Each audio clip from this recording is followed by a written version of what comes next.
નમસ્તે.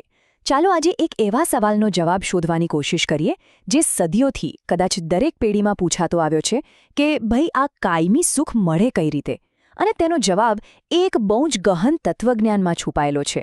તો ચાલો આપણે બધા સાથે મળીને એને સમજવાનો પ્રયત્ન કરીએ.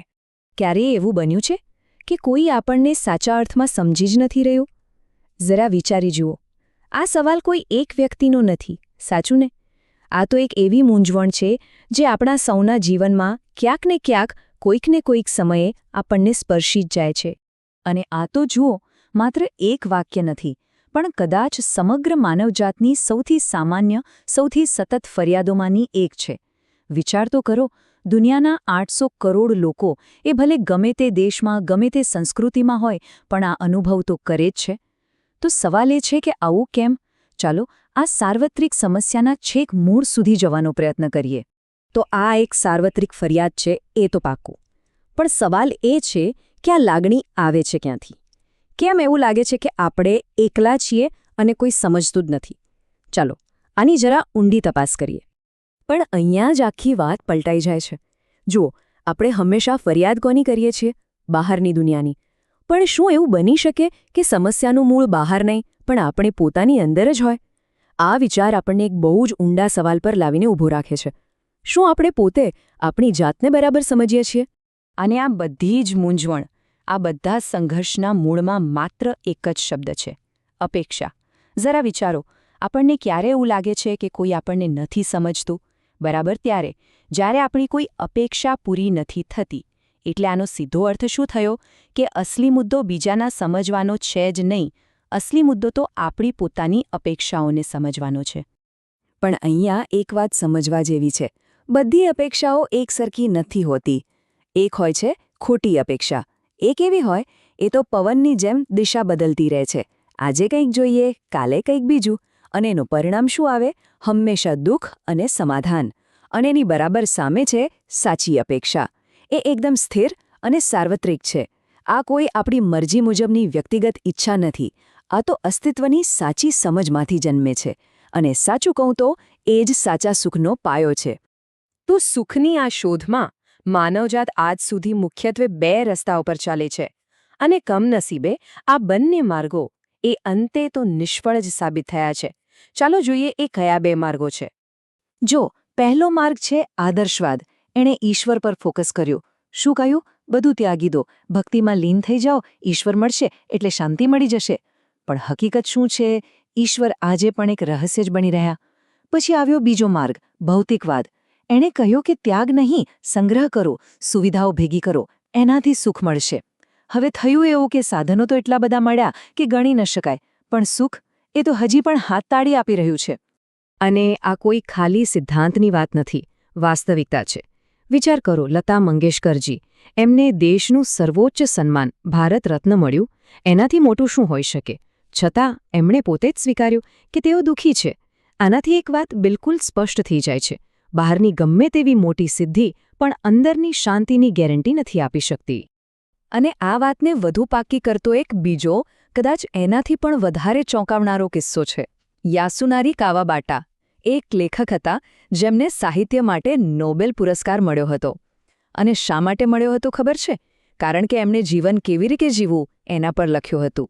અને એ જ વ્યક્તિએ અંતે આત્મહત્યા કરી લીધી. હવે આનાથી મોટો પુરાવો શું હોઈ શકે કે ભૌતિક સફળતા અને સન્માન એ સુખ નથી આપી શકતા?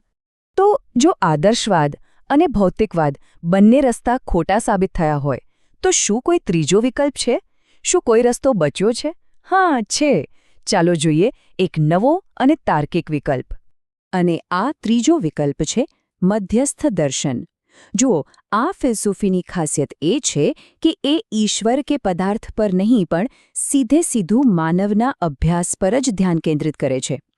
એનો તર્ક બહુ જ સરળ છે. જો આપણે ખુદ માનવને જ બરાબર સમજી લઈએ તો સુખનો રસ્તો તો આપોઆપ સ્પષ્ટ થઈ જશે, ખરું ને? તો ચાલો માનવને સમજવાના આ દર્શનના સૌથી મૂળભૂત સિદ્ધાંત પર આવીએ: માનવનું સ્વરૂપ, જે 2 વસ્તુઓનું બનેલું છે, શરીર અને જીવન. અને આ આખા વિશ્લેષણનો સૌથી મહત્વનો ભાગ છે. બરાબર ધ્યાનથી સમજીએ. મધ્યસ્થ દર્શન શું કહે છે? કે માનવ એ 2 વસ્તુઓનું મિશ્રણ છે. એક છે શરીર અને બીજું છે જીવન, એટલે કે આપણી ચેતના, આપણું સ્વ. હવે શરીરને ટકી રહેવા માટે શું જોઈએ? ભૌતિક સુવિધાઓ. રોટી, કપડાં, મકાન અને એ બધું શ્રમ કરવાથી મળે છે. પણ અંદર જે જીવન તત્વ છે એની ભૂખ સાવ અલગ છે. એને શું જોઈએ છે? સુખ અને સન્માન. અને આ સુખ અને સન્માન એ પૈસા કે શ્રમથી નથી મળતું, એ તો માત્ર ને માત્ર સાચી સમજથી જ મળી શકે છે. તો પછી સવાલ એ થાય કે મોટા ભાગના લોકો દુઃખી કેમ છે? કારણ બહુ જ સીધું છે. આપણે આ બે સાવ અલગ અલગ જરૂરિયાતોને એકબીજા સાથે ભેળવી દઈએ છીએ અને ત્યાં જ બધી ગડબડ થાય છે. આપણે બસ આ જ ભૂલ કરીએ છીએ.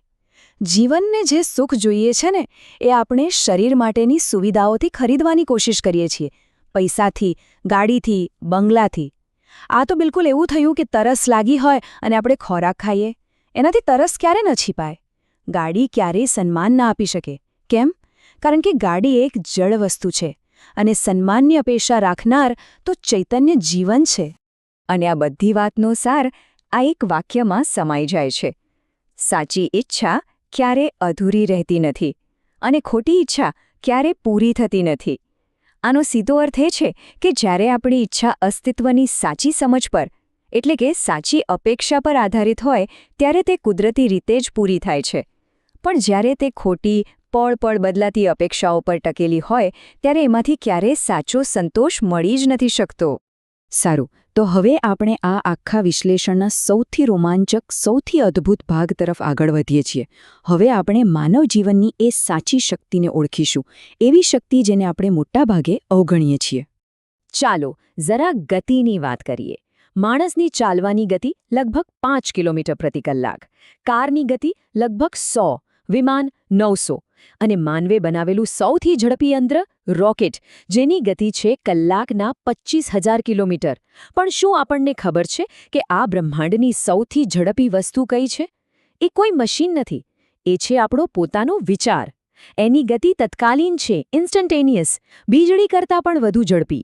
એક ક્ષણમાં આપણે અહીંયા હોઈએ અને બીજી જ ક્ષણે મનમાં ને મનમાં બ્રહ્માંડના બીજા છેડે પહોંચી શકીએ છીએ. અને મુદ્દાની વાત એ છે કે સન્માન હંમેશા ક્ષમતાનું થાય છે. એક ઝડપી કારની પણ પોતાની ક્ષમતા છે. તો પછી જરા વિચારો, જ્યારે આ અસ્તિત્વની સૌથી મોટી અને સૌથી ઝડપી ક્ષમતા, એટલે કે વિચારવાની, કલ્પના કરવાની અને સમજવાની શક્તિ એ આપણી પોતાની અંદર જ રહેલી છે, તો પછી સાચું સન્માન આપણે બહાર કેમ શોધી રહ્યા છે? કાયમી સુખ અને સન્માન એ બીજે ક્યાંયથી નહીં પણ આપણી આ જ આંતરિક શક્તિને ઓળખવાથી મળે છે. તો આ આખી ચર્ચાનો સાર શું છે? એ જ કે સાચું સુખ બહારની વસ્તુઓમાં, પૈસામાં કે કોઈ પુરસ્કારોમાં છે જ નહીં. એ તો પોતાની અંદર રહેલા જીવન તત્વને સમજવામાં છે. અસ્તિત્વ જેવું છે એને બરાબર સમજવામાં છે. અને પોતાની આ અનંત શક્તિને, આ અનંત ક્ષમતાને ઓળખવામાં છે. ટૂંકમાં સુખની યાત્રા બહારની નહીં પણ અંદરની છે. તો અંતે ચાલો આ એક વિચાર સાથે અહીં વિરામ લઈએ. જરા કલ્પના તો કરી જુઓ, જો આપણે સૌ ખરેખર આપણી આ અસીમ આંતરિક ક્ષમતાને સમજી લઈએ અને એનો સાચો ઉપયોગ કરવાનું શરૂ કરી દઈએ, તો આપણા પોતાના જીવનમાં, આપણા સંબંધોમાં અને આખા સમાજમાં કેવા અકલ્પનીય, કેવા સકારાત્મક પરિવર્તનો શક્ય બની શકે છે.